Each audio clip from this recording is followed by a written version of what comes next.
a good product, but crappy creative versus crappy product, good creative? Which one does better? I would say over time. Like take us to the end, for like a better way to put it. What's getting clicked on?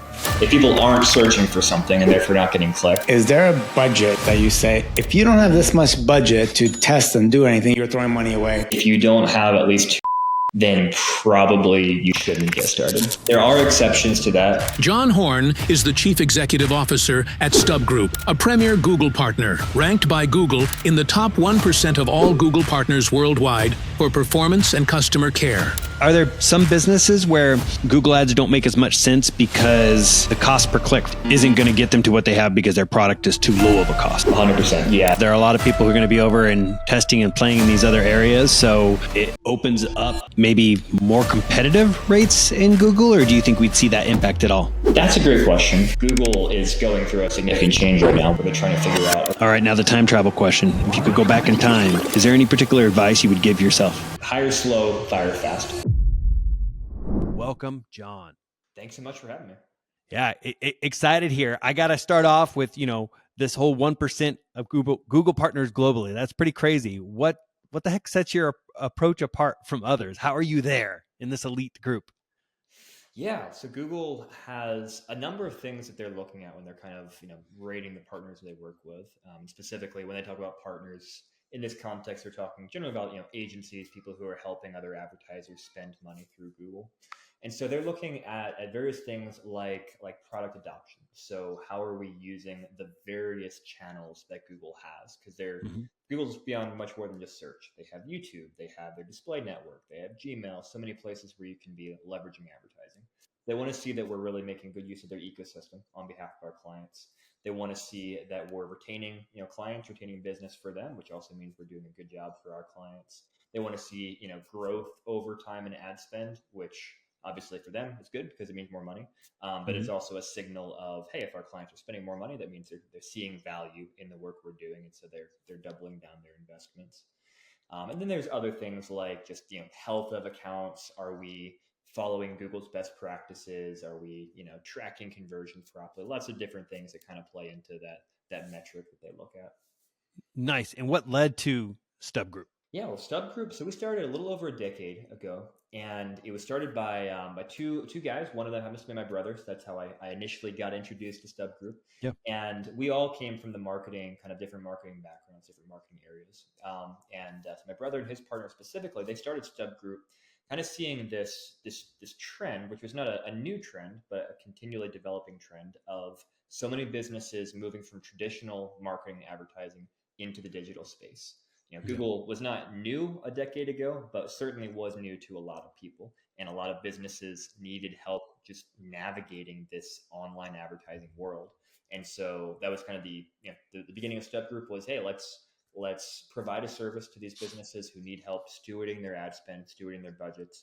And so we jumped in, we figured out how Google Ads works and other platforms and leveraged that to both grow our own business as well as grow our clients' businesses, and then kind of ramped up the team and client base from there.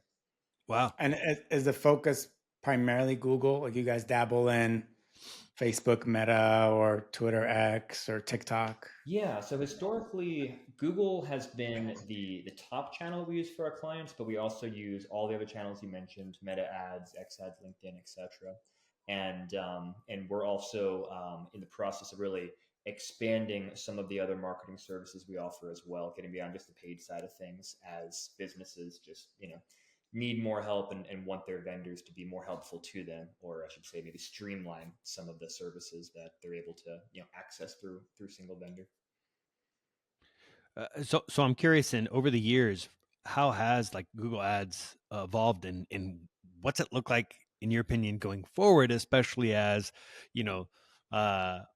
the ChatGPTs of the world and other things start to jump in there. And I know that Google's pursuing their own, versions of that as well. But I'm just curious to just hear a little bit of the evolution and where you see it going. Yeah, so really Google, it used to be a bit of the wild, wild west in terms of you could, if you really knew what you were doing, you could make just tremendous amounts of money because there was lower competition. If you could, corner the market on particular keywords, particular service, you could own the market for a while. Mm-hmm. And over time, it's definitely matured in that Google is the first place most advertisers go in the digital area to start advertising.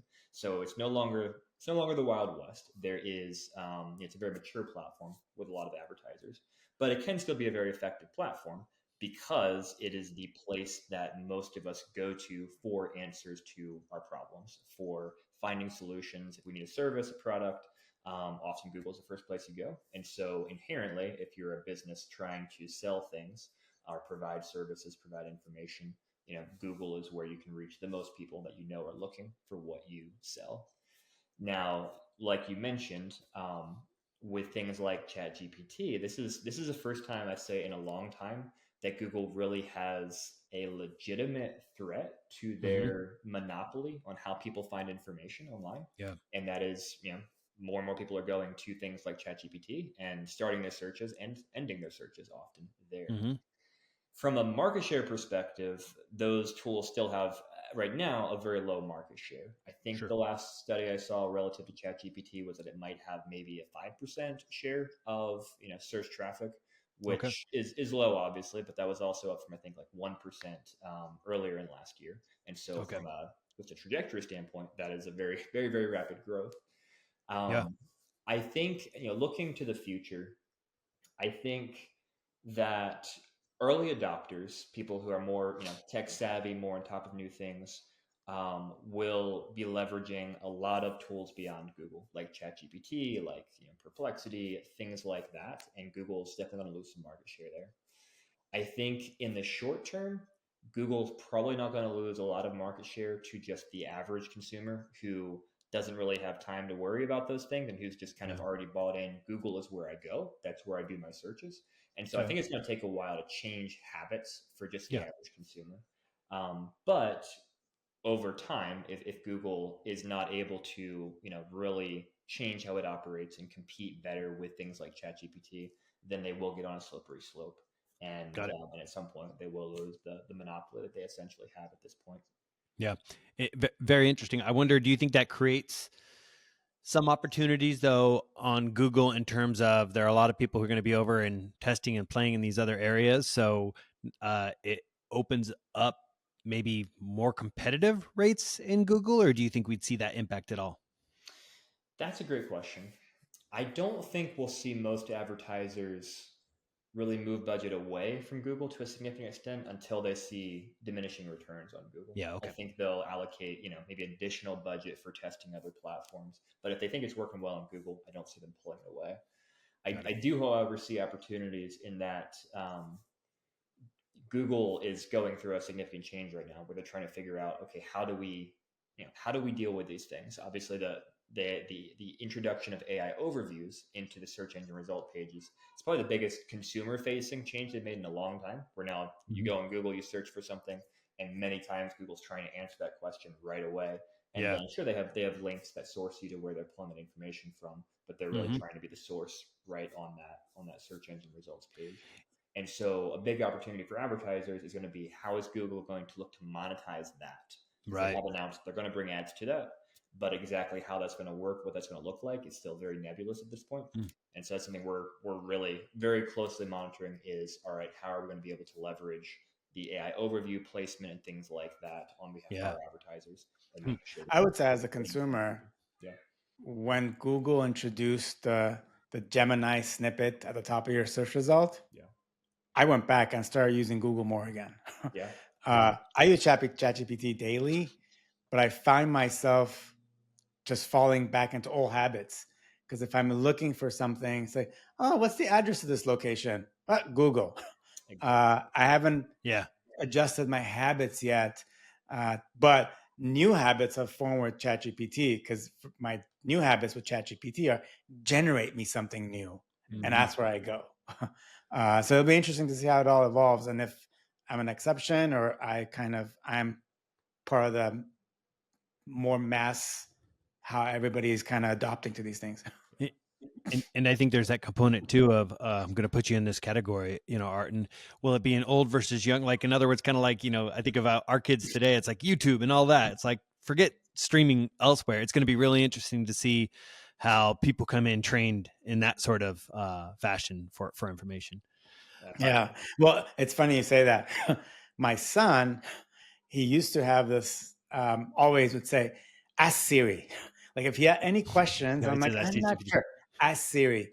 He's now changed it. He doesn't say ask Siri anymore. He's like, I don't like Siri. The answers are not as good. Ask ChatGPT. And now he calls it Chad. He's like, ask Chad. That's Chad. Yeah. That's awesome. It'd be interesting. Yeah. To see. It's pretty funny though. Even now as an Apple ask ChatGPT too. Is it because aren't they now integrated in that way? So they're like, we're with you.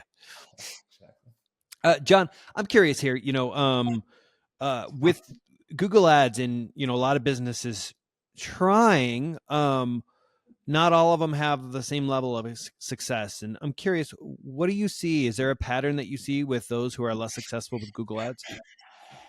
Yeah, absolutely. There's lots of things, good and bad that we see happen. I would say if we're going to look at things of, let's say maybe what's one of the biggest mistakes that advertisers make, I'm going to say it's actually outside of the ads platform.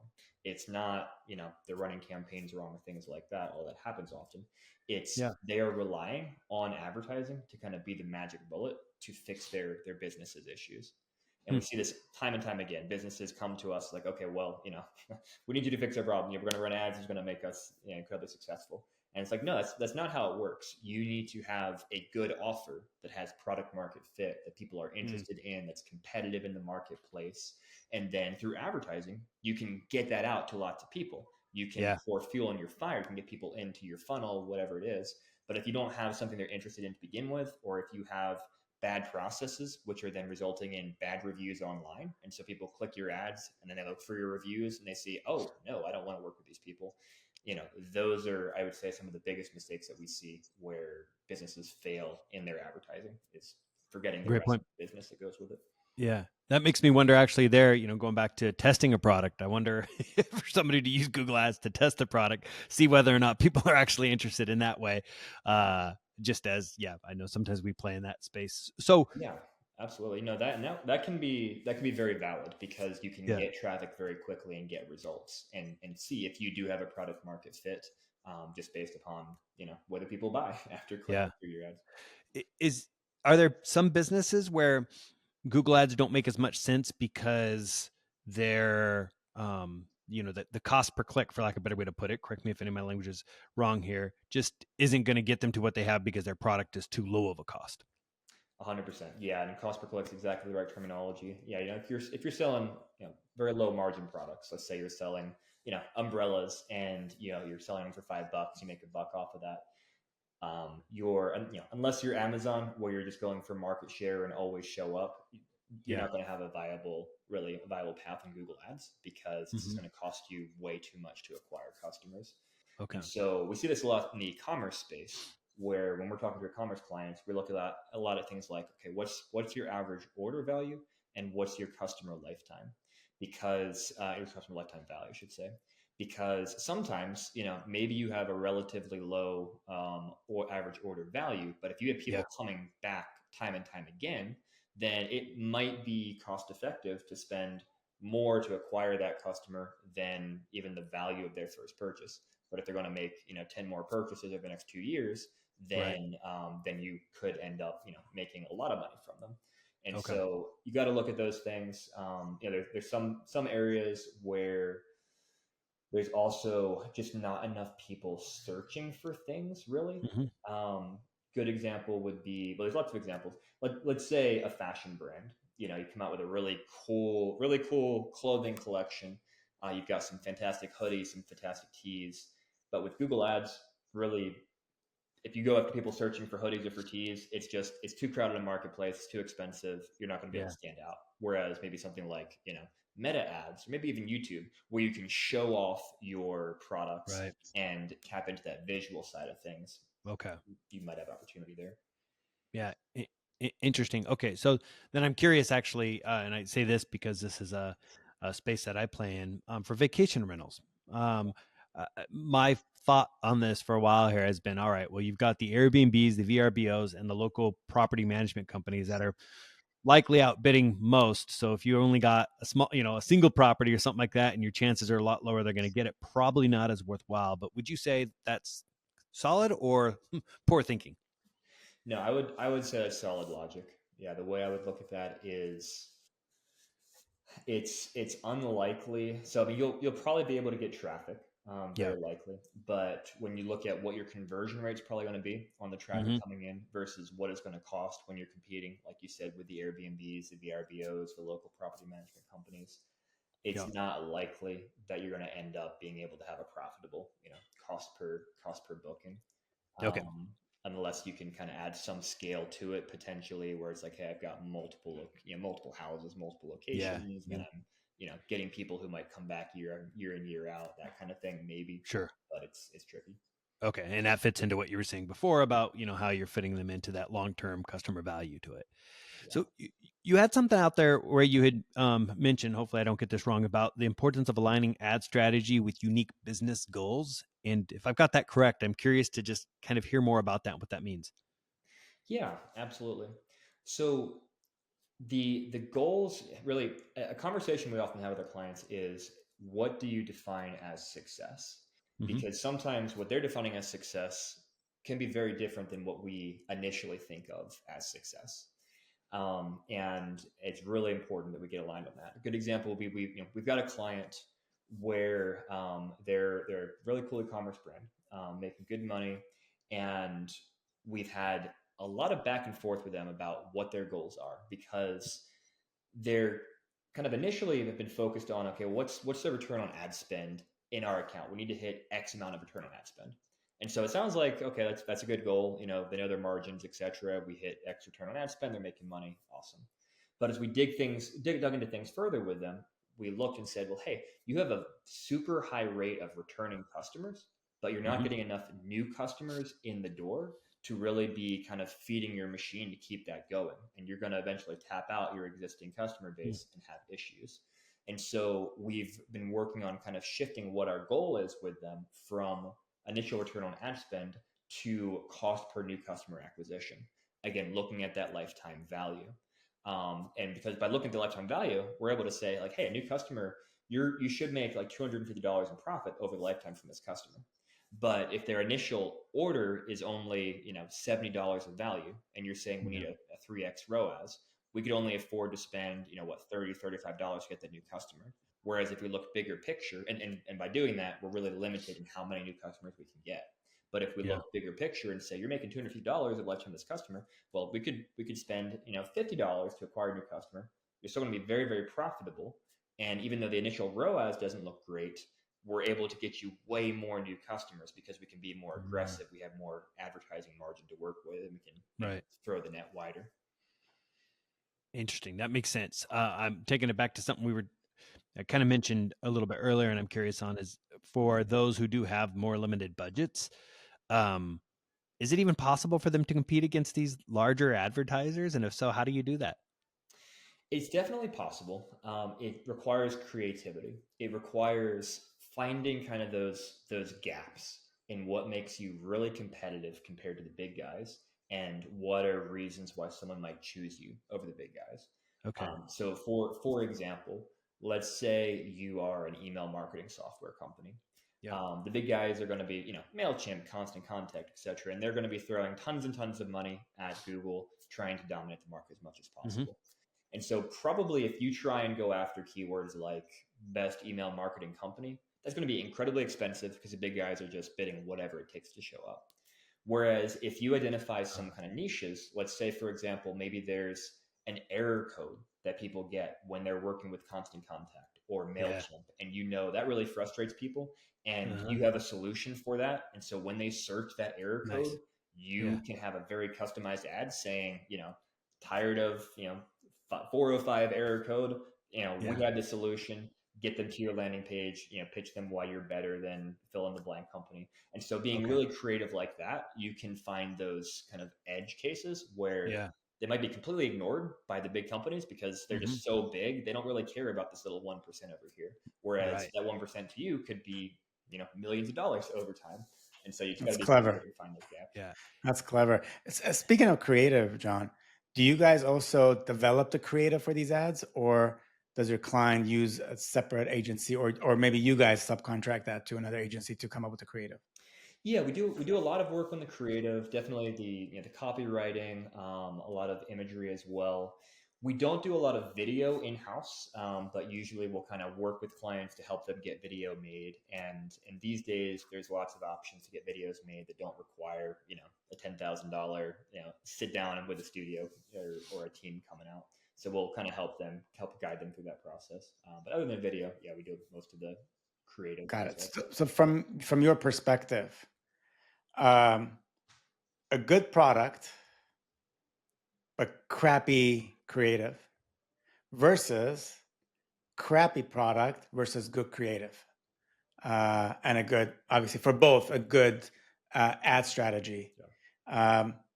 Which one does better?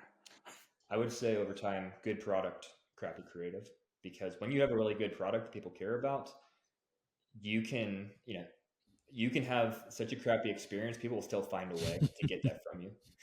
Whereas if you have, the slickest, coolest possible creative, but then the product's just not there, or even, it looks amazing, but then they get the product and it's terrible, and you start seeing those bad reviews pile up, then you just, over time, it doesn't matter how good your ads are, you're going to not perform well, because people kind of know what they're getting into in the digital age that we live in now. So yeah, good product wins all the time, I would say. So it works only if you're on a quick money scheme, like get lots of money, sell a bunch of products, and then take off to Bahamas or something. You can definitely do some scammy things out there. But yeah, if you want to build a long-term business, yeah, you could tell what Arten's working on now. Something scammy. Yes, my mind is turning right now. Going back to what you were saying before about how you might focus in on those areas that they're not dominating in. Does that start working similarly to keywords, where you can have this sort of long tail thing that you own versus a short tail? Meaning, you can be just using the example again of like a vacation rental thing. You might own pet friendly, in Dahlonega, Georgia, whereas the others might just be looking at Dahlonega, Georgia. Or does it work the same way in the Google ads? It used to work that way back in the day when basically you had to tell Google very explicitly what you wanted. And so you might have these massive lists of, like you said, long tail keywords of misspellings. And hey, if you happen to have this one and your competitor didn't, you kind of win. Nowadays, Google's really broadened how things work, with bringing machine learning, AI, etc., into how they do keyword matching and how they display results. And so you're probably not going to, in many cases, be bidding on a keyword that someone just isn't bidding for. And so really it's more about how relevant and compelling is your ad copy in that area. So if you have that error code example, that's maybe an edge case example. That might be something where it's so creative that Google might not realize that is relevant to someone searching for a broader keyword like email marketing. And so you might be able to get away with showing up on that. But in most cases, you're going to have competitors showing up. But if your ad is laser focused on what the person's pain point is, and then your competitors just have this, generic, oh, we're the best, we are Constant Contact or whatever. Not to pick on Constant Contact, I don't have anything against them. Just an example. I get it. Yeah, example. Then, you start getting higher click-through rate because your ad is more compelling. And then Google loves you because higher click-through rate means more money for Google. And so Google prioritizes your ad, gets you more traffic. Okay. Yeah, got it. Makes sense. What are top tools that, if somebody has no budget but they want to do all this by themselves, at least to get it going, what are the top tools right now to use to research keywords and anything else that needs to be researched? Yeah, so Google, they are a completely DIY platform in that anybody can go and start running ads. Now, there's a lot of pitfalls, obviously, they can run into, but it's all very doable in the platform. And they have their own free keyword research tool where you can look up and both get ideas of keywords you should target, as well as very high-level senses of what it may cost per click for various keywords. And so, if you're completely just on a budget trying to do that kind of thing, then I would say a combination of that free tool, and then just literally Googling and looking at things like, okay, what's the autocomplete? When I start typing this, what is Google autocomplete? Because they're doing that because other people are searching for that. and then looking at related searches on pages. So, you search something relevant to your business, you scroll down, Google tells you what other people are searching for. And so you can get really, probably all the keyword research you need out of just doing that. We do a lot of that stuff ourselves when we're doing keyword research for our clients. And then, on average, like when you guys are doing it for a client, how much time do you spend on launching the first ad or first ad group? Because I think there might be a misconception of how fast or how time consuming this could be. I know personally I've done this a few times as an amateur, and sometimes you're like, man, this takes a long time. Yes, it can take a long time, especially if you're doing it the right way and trying to avoid all the pitfalls. So usually when a new client comes on board, usually our kind of kickoff process with them is about a 10 to 12 business day process. Some of the things we're doing in that, obviously, are things we talked about, like keyword research, writing ads, and things like that. But that also includes things like getting conversion tracking set up on their website so that we know what happens after people click through ads. And talking through with them, okay, what are your processes? If they're trying to get phone calls, great. Are they actually answering those calls? Getting a call tracking system in place so we know where the calls are coming from. On the e-commerce side of things, figuring out, okay, well, hey, what are your best sellers? Maybe we probably shouldn't advertise every single product you have out of the gate. Let's focus on what's really working for you, kind of hone that down. And so all those types of things are going on during that, again, usually 10 to 12 business day range before we, press launch on the campaigns. And that's when they launch. And that's then the start of the process, in that then we see, okay, what does the data tell us? What do we collect? What's working? What's not working? So that's the beginning of the journey. Is after that kickoff timeline. And I'm curious, and when you say it's that beginning of the journey, so then what happens next as part of the process? Like, take us to the end, for like a better way to put it. Yeah, absolutely. So we're looking to see, okay, well, what's getting clicked on? Because you may have campaigns where like, oh, I thought there was going to be more people searching for this than there are. Research only goes as far as it can. So if people aren't searching for something and therefore not getting clicks, then obviously we're going to have to pivot from that. Usually that's not the problem. Usually there's plenty of clicks coming in, and then it's a question of looking at the quality of those clicks. So the first thing we're going to look at is, what are the actual search terms that people are searching to trigger our ads? Because that can be actually quite different than the keywords we've input into Google, because Google gives themselves so much flexibility in how they match things. And so you're looking at things like, okay, these terms are clearly irrelevant. We need to exclude them so we don't waste money on them. Or, oh, interesting, there's these terms over here that are a little bit different than what we expected, but hey, maybe we should pull these into their own ad group or their own ads so we can be more customized to it. Maybe we should create a landing page for this over here because it's a really popular search term that's getting traction. And then obviously seeing what's resulting as well in terms of leads, in terms of sales, whatever the client's goal is. Are we seeing people converting? Because if we're getting what we think is the right traffic, if the search terms are what we want and people are getting to the website, but then they're not turning into customers, then okay, we got to figure out, why is that on the website? Are there technical problems? Is there the offer not clear enough? Is there not enough credibility elements? Figuring out those things, and then so in that scenario, then are you actually you guys are involved at that level with them? Because I mean, I would assume that some folks will just be like, hey, we ran the ads, have a nice day. But I think your approach obviously sounds like, no, that's the way to do it, because, well, that assures they're still a customer longer term, because that's their goal, is to get to that. So do you spend quite a bit of time actually helping them, what could actually be refining their offer?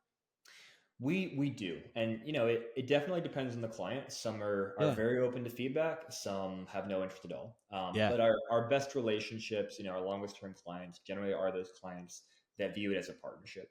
And awesome. I often just describe it when I'm talking to potential customers looking to hire us. I often say, look, we're never going to understand as much about your product and service as you do. And frankly, you're never going to understand as much about the advertising platforms as we do. And so we want to marry those things together and get the best of both worlds. And we want to give you feedback about, hey, this type of landing page generally works way better than what you have right now, based upon all the data we have. Let's test this. And then they're always going to be able to come to us and say, you know what, our ad copy maybe needs to be more nuanced because our customers use these words or think about it in this way. And so there's often lots of that back and forth and testing and nuancing to try and optimize the advertising over time. So in that case, then is it, however you guys end up pricing and packaging, is it just that that's kind of assumed as part of the onboarding and setup is helping with that side of it, or is that actually packaged as like a separate offering from you guys? Yeah, great question. Yeah, that's really just assumed as part of the agreement put in place is we're going to be giving guidance on on website stuff, on ideas and ways that we can actually make the advertising campaign successful. It's great. John, I mean, everything you talk about, it sounds so thorough and so much review of data and testing and iteration. For someone DIY, they want to do themselves, is there a budget that you say, if you don't have this much budget to test and do anything, you're throwing money away, don't even start? I would say for the vast majority of businesses, if you don't have at least $2,000 a month to spend on advertising, specifically on Google Ads, we're talking about that, then probably you shouldn't get started. There are exceptions to that. We have clients who are spending less than $1,000 per month, and it's working great for them because they're in a very small geographic area, very specific thing, and it works. But those are the outliers. I'd say usually at least 2,000, and that's just based upon how many clicks you need to collect to really know if it's working or not working and be able to improve over time. Yeah, you might get a lucky thing happen to you from $500 in ad spend, but you're not going to know how to repeat that, generally speaking, and really build a scalable advertising approach without more data. And just to clarify, that $2,000 is purely ad spend what you're paying to Google. Exactly. Not any type of fees to anybody else. Exactly. Okay. Wow, that's an interesting number. And I'm curious too, naive person asking here, when it comes to talking about Google Ads, and then when we think of YouTube, Google owns YouTube. Are those platforms interchangeable in that scenario? Meaning, will your ads also show up in YouTube, or is it you do operate the two of them separately? They operate in the same place in that through the same exact interface and account, you can run both search campaigns where you've got text ads showing up on Google as well as YouTube campaigns. There are some campaigns that Google has that kind of span those channels. So they have things like Performance Max campaign is the name of one thing, where if you run that type of campaign, you could be showing up on search, on YouTube, Google's display network, etc. Okay. Generally speaking, so we certainly run that campaign type for some clients. You have to be careful with it for more technical reasons than we could probably get into today, but it can work. It can work well for some clients. Okay. But generally speaking, they are very different channels with different behavior and a different place in the funnel. And so you're going to have, different creative and different approaches. I'm not going to show the same ad, or I can't show the same ad on search, obviously, as I can on YouTube, because one's video, one's text. But also even the calls to action and what I'm saying is probably going to be different because people are in a different headspace in those different areas. Yeah. Okay. Makes sense. Go ahead, Arden. I was just going to say and again, going back to a newbie, is there, because there's so much with the platform and you can really get lost in all the data, but is there 3 to 5 of the metrics or KPIs that you say, if you're a newbie, just focus on these. If you get these right and you have at least $2,000 a month, you have a chance of success here? Absolutely. Yeah. So the top ones I would say, first is conversion rate. So that's what percentage of people who click on your ads take the action you want on your website. Could be filling out a form, placing a phone call, placing an order, etc. But conversion rate is crucial. Then you've got cost per click. So what are you paying on average for traffic? And those are really the two big things that are going to play into what you're paying per lead or order, whatever it is. Because conversion rate, again, controls how many people you paid for, then convert, and then what you pay per person getting to your website obviously impacts that as well. So those two things are super important. Then after that, I would say click-through rate, which is what percentage of people who see your ad are clicking on your ad. And, generally speaking, the higher the better. But that's not as important a metric as the other things, because that, you could have, you could have a very low click-through rate because maybe you're targeting a competitor's name, and most people are not going to click on your ad. But the few who do, maybe you have a really high conversion rate because they want to move away from their competitor, and that's why they were searching. And so that could still be a really effective campaign. So click-through rate is kind of a metric that leads into those most important average cost per click and conversion rate. And with conversion rate, then and tracking that, is this where Google Analytics comes in? How are people actually measuring their conversion rate? Yeah, there's a couple different ways. So Google Analytics, like you mentioned, is definitely one way, and you can integrate Google Analytics with Google Ads to pull data from Google Analytics into your Google Ads account. You can also track a lot of things with tracking code you can generate from within Google Ads itself. So you can track, form submissions, people placing orders on your website, things like that. Okay. And then on the phone call side of things, there are a number of different third-party call tracking platforms that you can use and integrate with Google. Technically, Google has their own version, but it does not work well. So I do not recommend people use it. Third party is a way to go there. And so there's a lot you can do to track those different interactions, both phone calls and on your website, pull it back into your Google Ads account, and then see what's working, what keywords are driving those, what's the cost per lead or the ROAS, and then optimize from there. Got it. Curious here, and maybe this is going to be a little tricky to do, but if there's one word that you had to say to anybody who's looking to, dive into Google Ads, what word would that be for them? Ooh, I've never been asked that question. That's a good question. I would say caution. Okay. Caution, because it's really easy to spend money with Google. Google makes that very easy. It is very hard to make money off of that ad spend. And so, be cautious. Yeah. Makes sense. We'll be cautious. And I'm curious also, like for you, as you've gone this route as well, I'm just getting into a little bit of your own background. Because obviously, you seem like a pretty young guy being a CEO at a company. You mentioned kind of how it was founded and stuff like that earlier. But for you, is this kind of what you envision, like for your future? Is this what you want to get into, or did it turn out that you just kind of one thing led to another? It was a little more of a one thing led to another.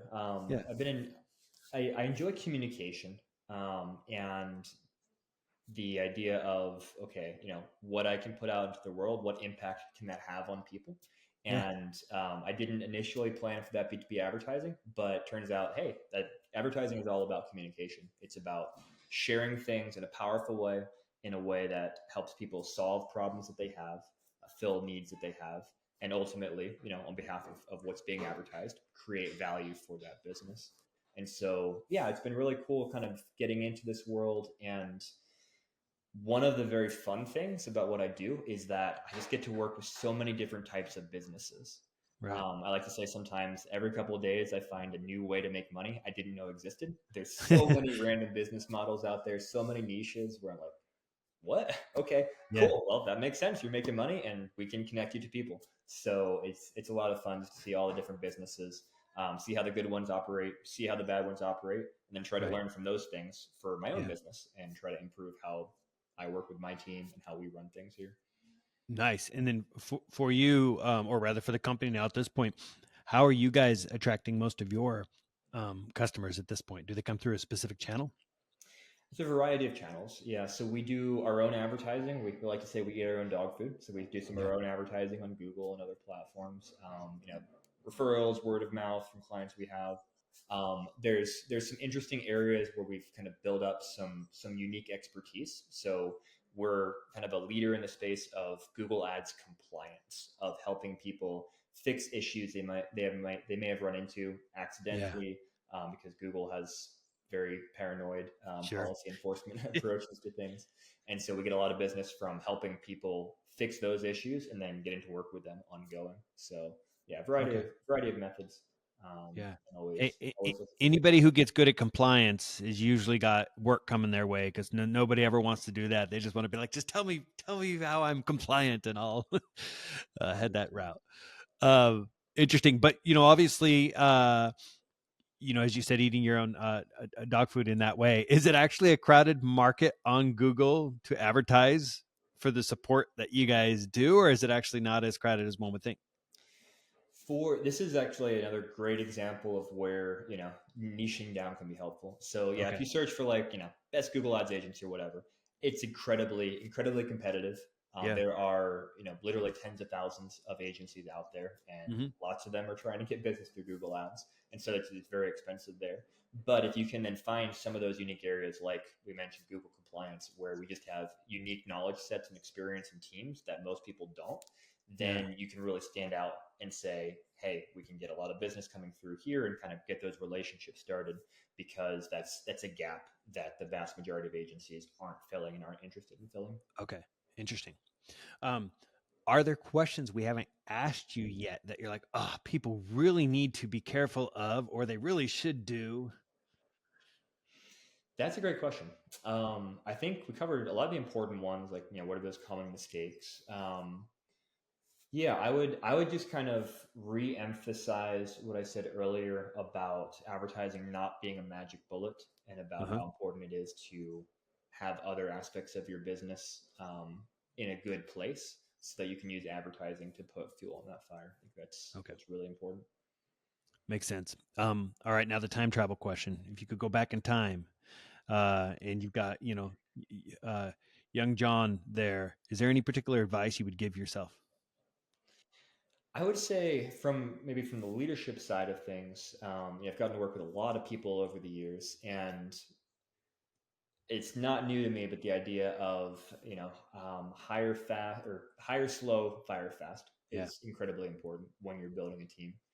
There's certainly been situations where, I love people, I want to see them be successful, I see opportunity for them, but it just keeps dragging on and dragging on, and it's not right to the rest of your team to create these drags. And so it's really important, give people the chance to shine.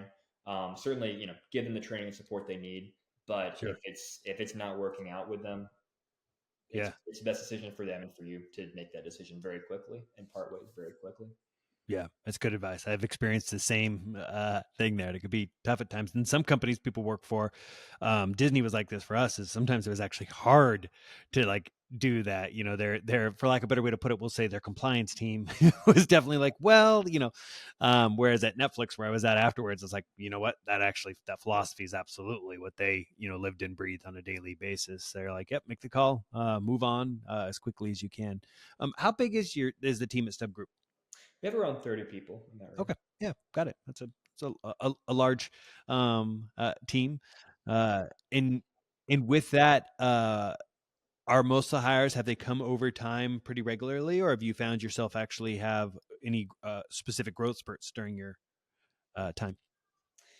Yeah, there's been, I would say probably fairly consistent over time. There's been times where we've kind of tested different models of how we support, working with clients, more team-based, more one-on-one. And so there's sometimes been some spurts of hiring kind of around those things. But generally speaking, it's not, oh, hey, we hired, 10 new people in this month. It's been more gradual over time. Yeah. Okay. And then I'm also curious here, and again, we ask some of these questions just as a lot of our listeners are also, they're aspiring entrepreneurs or looking to build out their own business. So it's always really interesting to get kind of insights of where people have on it. Is there anything for you? Because it sounds like you've pretty much, your training in many ways has been on the job. Here we go. You got to start making these decisions and figuring that out as you go along. Have there been any particular resources that you've pulled upon that you consider really valuable in helping to shape you as both, a leader and a CEO today? Yeah, definitely the most impactful resources for me have been the founders of the company who started things and who also came from backgrounds, working and leading other companies. And they've been an incredible resource for me, holding my feet to the fire when I'm not making the right decisions, encouraging me, being That's a great. resource to go to ask questions and just tap into experience that I haven't always at times had the opportunity to build up yet. So Got it. that's been So one resource. some of those original founders, because I know when you mentioned your brother, I assume not far off in age-wise, but had some of them had more experience in startups or with larger corporations before that? Exactly. Yes. Okay. Yeah. Both of the founders, and there actually is a pretty decent age gap between us. Just kind of how it works. So they've had more time in the trenches, at least, especially when I kind of started taking over the mantle of CEO and whatnot than I had. Yeah, no, that's always nice. That's good to know. And yeah, how dare I make these assumptions on? Yeah, but that's great. I mean, it's always great to have individuals like that. But obviously, also, I think the speed at which it sounds like as your company's grown over time, a lot of opportunities. It sounds like for those who are willing to step in and take on those challenges. So absolutely awesome. Well, for anybody who wants to find you, reach out to you, either to say hello or to learn more about Stub Group, and hopefully maybe have some of their own Google ad problems solved for them, how can they do so? Yeah, for more info about Stub Group, best place is our website, stubgroup.com. Lots of info on there, some free resources as well you can check out. And then if you want to chat with me, probably LinkedIn, just search John Horn on there, and love to chat. Great, sounds good. Thank you so much. And for our listeners, don't forget to subscribe. And if you have any questions, put them down below. We'd love to answer them. And hopefully we'll get John down in those comments too. So thank you very much, John. And we'll see everyone in the next one.